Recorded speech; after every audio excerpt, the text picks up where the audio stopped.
Hello mga kabibig! Welcome back sa ring bagong YouTube channel. Ito ang pinakamaingay na YouTuber sa balat ng YouTube. Ako si Kabibig, maglebag-lebag na tayo with evidence. O diba sabi ko sa inyo? Sabi ng mga Duterte supporters na tama talaga ang sinasabi ni VP Sara na hawak lang sa dalawang tao ang budget, ang pera ng gobyerno kay Martin Romualdez at ni Zaldico sa 19th Congress ha. Ngayong tapos na ang 19th Congress, 20th Congress na, meron ng umamin. Sabi pa ni Toby Tiangco, mga congressman, huwag kayong mag-deny. May resibo ako, nasa cellphone, nasa group chat, yung 777, 21 million na bigayan sa panahon ng kampanya ng eleksyon. Tapos sabihin nyo, si BP Sara fake news, si Mayor Magalong fake news. O ngayon, may isang Toby Tiangco na. Toby Tiangco is close to BBM. Ngayon, bakit ito ibinulgar ni Toby Tiangco? Bakit ngayon lang? Kasi at that time, majority siya. Ngayon, independent na siya. Hindi siya bumoto kay Martin Romualdez as House Speaker. Sabi pa nga ng iba, baka bitter yan si Toby Tiangco. Baka gusto ni Toby Tiangco maging House Speaker. Kasi walang nag-nominate kay Toby Tiangco. If somebody will nominate Toby Tiangco to be House Speaker, I'm sure maging okay ang Kongreso. Meron pang si Albi Benitez, gusto niya mag House Speaker kasi nakikita nila na wala talagang nangyari sa 3 taon pag-upo ni Bongbong Marcos at puro lang corruption. Puro lang Duterte, ang tawag dito, mag-imbestiga sa mga Duterte. Pero yung mga tao na nag-iimbestiga sa mga Duterte, sila pala yung may mga ginagawang kabalastugan. 'Di ba? O ngayon, kumpirmado na ang sinabi ni BP Sara. Pakinggan natin ha, si Toby Tiangco ha. Baka sabihin nyo naman gawa-gawa ko ito. Eto kabibig ha, eto yung statement ni Mr. Toby Tiangco. Kinig tayo. Ano ko lang, 7-7 scheme ko ba yun? Totoo. Di ba? Pag sumama ka sa Bagong Pilipinas Servicio Fair, totoo yun. Alam ko nabigyan ako nung pumunta ako O ngayon, kung sinong congressman ang makikipagtalo na hindi totoo, pakitaan tayo ng cellphone. O sige, sabihin mo, pumunta siya dito, pakitaan kami ng cellphone. May message yan na matatanggap mo Ano yun, sir? Ano yung Hindi, yan yung di ba? Pag sumama ka sa bagong, ano ba yun? BPSF. Pag sumama ka doon, meron kang 7 million AIC, 7 million MAIP, 7 million tupad yata. Ganun. O di ba post enactment na naman yun, di ba? Yan yung tinatawag na pork barrel. Kasi pork barrel, nare-release kung kanino mo gusto, hindi based doon sa budget. Pork barrel na marirelease mo kahit kung sino man ang gusto mo, hindi nagbabase sa budget. So, kontrolado ang pera ng taong bayan ng iisang tao. O sinong congressman makikipagtalo sa akin na hindi totoo yan, pakitaan kami ng cellphone. Papakita ko, may message yan. Wala. So, open din kayo, sir, doon sa hashtag OpenByCam? Open ako sa OpenByCam. Pero sabi ko nga, hindi lang naman doon nagsisingit sa OpenByCam. Ang mas importante is doon sa small committee. Small committee? Ilang tao lang yun. Tsaka, di ba dapat, dito may minutes. Di ba? Lahat ng proposal mo, kung tinanggap o hindi. Doon sa small committee, wala namang minutes yun Magugulat ka lang, pagtanggap mo ng HGAB, iba-iba na. Hala. So, tayo sabihin na useless yung OpenByCam kung meron pa rin yung small committees. Hindi, okay. Yun yung first step kasi kami muna magpapasa. So doon pa lang sa House, dapat wala na yung small committee. 2 beses kasi nagkakaroon ng insertion dyan, di ba? Isa, doon sa small committee. Small committee? Kasi doon nagbabago, di ba? Second, doon sa BICAM. At dapat doon sa BICAM, ang pwede mo lang baguhin, technically naman sa BICAM, is yung disagreeing provisions lang. So yun kabibig ha, nabulgar talaga. Ha? Tama pala yung sinasabi ni BP Sara. Nakalimutan niyo itong sinabi ni BP Sara na biktima din si BP Sara sa kalokohan ng mga taong ito. I'll try to let you remember ito. At ni Congressman Martin Romualdez. Ito na. Yan ang budget ng Pilipinas ay hawak lang ng dalawang tao. Hawak lang siya ni Congressman Zaldico at ni Congressman Martin Romualdez. Yan ang katotohanan. Ang halimbawa ko dito, sa DepEd muna tayo. Sa Department of Education, noong taong 2023, merong 5 billion na inapprove para sa classroom construction. Nagulat ako kasi merong mga lumapit na miyembro ng House, hinihingi nila yung 5 billion, parte ng 5 billion na budget. Wala kasi akong experience sa ganyan. At saka ang pagkakaintindi ko, pag in-approve na yan ng Office of the President, ibibigay na yan, pagdediretso na yon sa approval at trabaho ng Department of Education sa construction ng mga classroom. Nagulat ako, may humingi.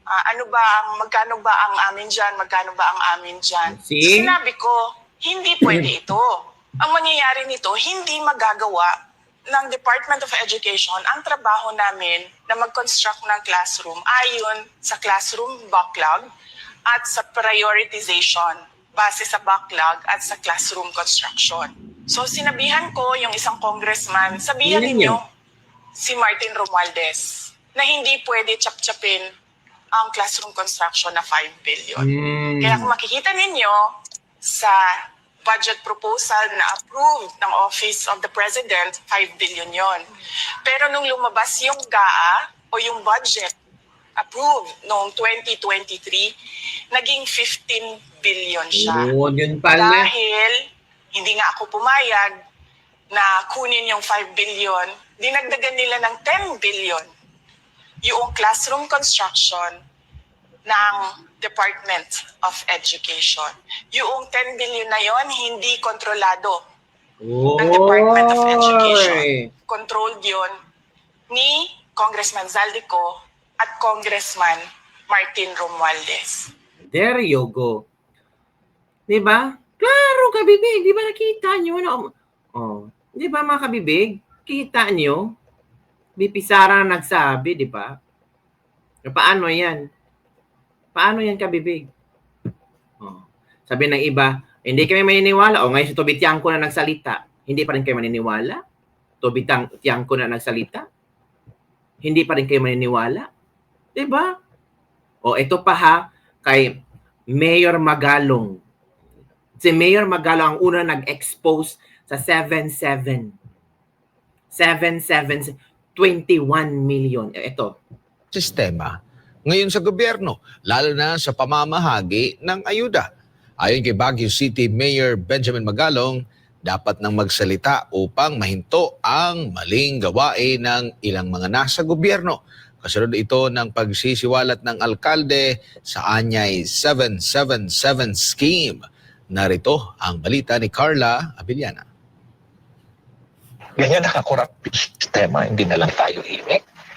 Tatahimik na lang tayo. 5 years from now, 10 years from now, sino maghihirap? Di ba itong mga bata ngayon, mga generation ngayon.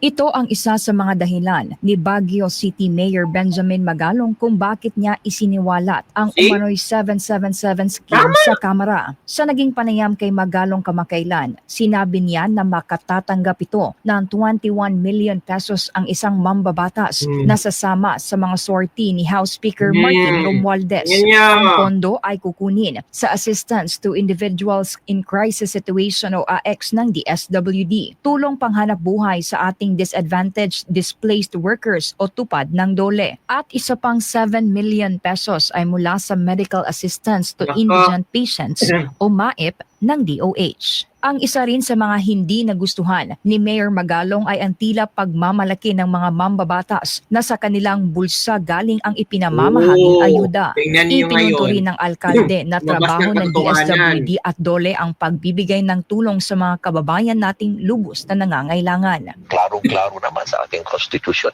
Ano man trabaho ng mambabatas? Hindi ba gumawa ng batas? Yun lang. Paano silang Paano ngayon na nangyayari na pagdating sa ayuda, sila yung nagdi-distribute? See? Hindi rin sang-ayon si Magalong na basta na lang pabayaan ang ganitong sistema. Yung mali, gawing tama. Yung tama, panatiliing tama. Hindi ba dapat ganun ang sistema natin? Hindi yung mali, tolerate na lang natin. Silent na lang tayo. Kaya nga lagi kong ina-emphasize yan eh. Silence is not neutrality. It is complicity, it is tolerance. And that's the reason why tuloy-tuloy na namamayagpag itong mga corrupt na politician na to. Dahil tahimik tayo eh. Hindi tayo Yan. nagsasalita eh. Sa huli, napagtanto ni Mayor Magalong na marami sa mga politiko ang wala talaga anyang sinseridad na maglingkod sa taong bayan. Umaasa rin ito na marami pang magsasalita laban sa umano'y korap na sistema ngayon sa gobyerno. Para sa Diyos at Pilipinas Di ba, kabibig? Bulgar na. So alam na natin, si VP Sara nagsasabi talaga ng katotohanan. Pero alam niyo, kabibig, dininay ito ni Martin. Itong pasabog ni Toby Tiangco, nag-deny si Martin, mga kabibig. Sabi dito ni Martin, kabibig, sabi ni Toby Tiangco, the Speaker Office must stop controlling AX, AKAB, TUPAD, and MAIP. When you have to beg from the office of the Speaker, it blatantly becomes the Speaker's pork barrel. So si Speaker talaga ang nagkokontrol sa pera. Pero nag-deny si Martin. Sabi ni Martin, the office of the Speaker firmly denies the baseless accusations that it exercises post-appropriation control over programs such as AX, AKAP, TUPAD, and MAIP. To allege otherwise is to represent the law and institutional practice. Yan ang sabi ni Martin Romualdez hinggil sa pork barrel accusations. Pero sabi ni Toby Tiangco, anong gusto niyo? Magpakitaan tayo ng mga ebidensya. May ebidensya ako dito. So ngayon nga, kabibig. Noon sinasabi ni VP Sara na ang budget sa Kongreso ay kontrolado sino to? Ni Zaldico at ni Martin. Totoo pala yun. Diba? Baseless accusations daw ang sinasabi ni Toby Tiangco. Sabi ni Attorney Princess Abante, the Office of the Speaker firmly denies baseless accusations na hindi totoo. So it's between Toby Tiangco and Martin Romualdez in the Senate ngayon. So naglaglaga na, naglabasan na ng mga sikreto. I don't know kung sino pa ba ang maglalabas ng sikreto. May mga mga independent na black na ngayon, yung mga congressman na hindi bumoto kay Martin Romualdez as House Speaker. May mga sabi ugong-ugong na gagawa daw ng Duterte Black. Naku, ang daming black na ngayon. So paano yan, kabibig? Ano kaya ang magiging reaksyon? Ano kaya ang mangyayari lalo na ngayon na naku, ewan ko, kabibig. Iba na. Hay nako. Grabe ang corruption, mga kabibig. So, balikan natin itong video na ito kung saan talagang VP Sara wanted us to know. Pero tayo, ayaw nating makinig kay VP Sara. Kasi sabi natin, VP Sara, insecure lang yan. Ito na. Naglabas sa Toby Tiangco. Yan, Ang tao lang nagkukontrol dyan. Ulitin ko lang mabilis. Si Zaldico, Martin Romualdez. Kita natin yan. Tingnan nyo ang NEP, tingnan nyo ang GAA, tingnan nyo ang NEP, tingnan nyo ang GAB, General Appropriations Bill, tingnan nyo ang GAA. Makikita ninyo ang galawan dyan. Hindi na siya kailangan ng expert. Sundan nyo lang kung ano yung nagbabago. Anong isa pa? Na-proof ko dyan, yung AKAP. Diba? Nagtalo sila sa AKAP. Sinasabi ng mga senador, hindi naman namin nakita yan noon eh. Sabi ni Zaldico, diba? Pinirmahan nyo, digital signature ninyo, pinahiram ninyo, pinirmahan nyo yan. Andun yan. Wala nang vitam na nangyayari. Ang sa akin lang, presidente ka, di ba? So you have the full cabinet of experts, finance experts nandyan sa iyo. So nakikita nila. Kabibig, time is the ultimate truth teller talaga. Ngayon, paglabas ni Toby Tiangco, pagsalita ni Toby Tiangco, binalikan ng maraming netizen ang mga sinasabi ni VP Sara. At mga netizen sinasabing, tama ang sinasabi ni VP Sara. Si VP Sara ang nagsasabi ng totoo. Diba? Oh, President, Mr. President, ito po yung net natin. Pero pagdating po sa GAB, ganito na po yung nangyari. Di ba magtatanong ka na, ano nangyari? Bakit naging ganito? Di ba? O ako lang ba yun? Well, kung ako yun, ganun. Ano nangyari? Bakit ganito na ang GAB? Pagdating ng Senate, ano nangyari? Tingnan nyo. Bakit ganito na? Pagdating ng BICAM, di ba? Merong daming insertions. Walang paper trail and then suddenly sa BICAM nandoon na. Uy, di ba magtatanong ka? O bakit ganito? Ano nang ginagawa sa budget? Well, hindi ko nakita yun ha. Hindi ko lang alam kung alam niya. But there is an expectation that alam mo kasi ikaw ang nag-submit ng NEP ay nakita mo kung anong lumabas sa GAA. So there is an expectation na alam mo kung anong nangyayari sa budget. So merong president na, okay, ito yung NEP. Then after a few months, okay, ito yung wondering kung alam niya kung ano nasa page 2. See? Yan. Ngayon, sabihin nyo naman, VP Sara, supalpal kayo, no? Yung mga bashers ni VP Sara noon, papansin lang si VP Sara, mali-mali ang impormasyon ni VP Sara, karma ka VP Sara na i-impeach. Ang rason kung bakit gusto nga i-impeach si VP Sara, kasi si VP Sara lang ang may malakas na loob na i-share ito sa lahat ng buong bayan.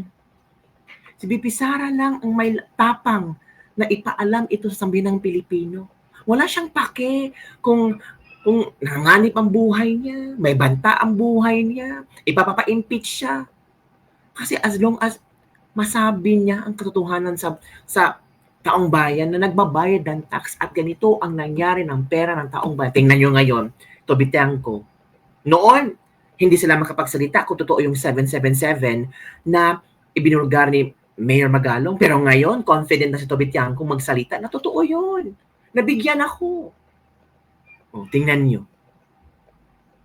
Yung video na yun, recorded kay Tobitian ko. At meron siyang ebidensya.